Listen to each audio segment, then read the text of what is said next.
I'm Chris with Harvest from the Heart. We're a food shelf in South Minneapolis that specializes in food rescue food.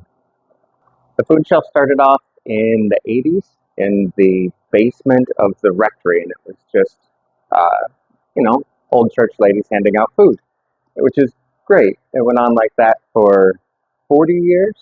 And then during COVID, we realized there was a very large need for food. So we actually built this brand new space and changed it to be more of a shopper's choice model. So instead of being handed TFAP food, you get to walk through and pick what food you want, like fresh vegetables, anything else that comes in. We try to cater mostly to fresh meat, fresh vegetables, all local when we can do it.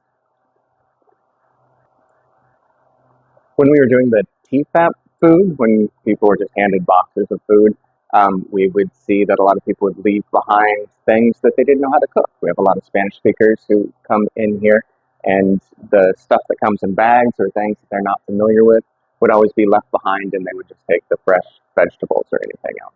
So when people are allowed to choose what they want and recognize what it is, there's less chance of waste and more chance of each culture having what they want and being able to produce the meals that they want.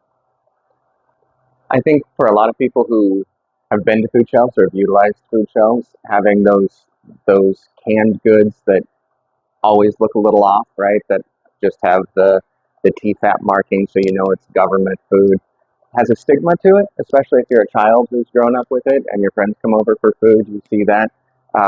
When you come to a food shelf that relies on donations of other items, you get actually name brand stuff or the fresh produce that you want, things that make you feel like you have a choice in what it is that you're consuming and feeding your family.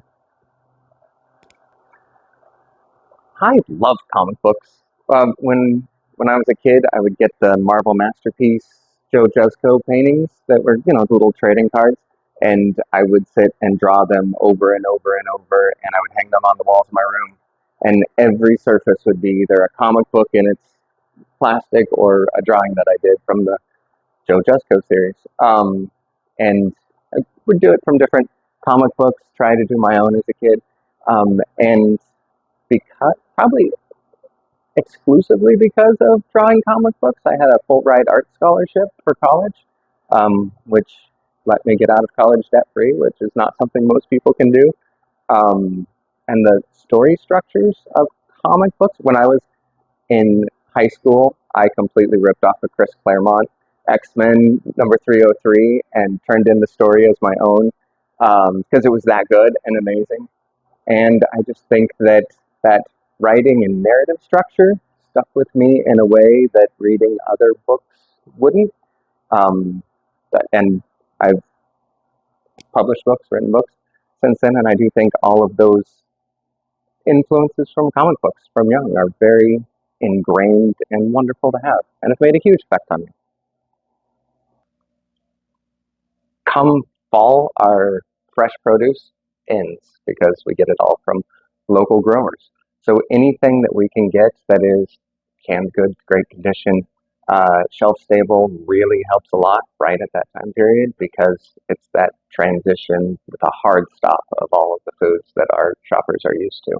So anything that we can do to build new relationships and bring new food in is wonderfully helpful for all of our shoppers who come through.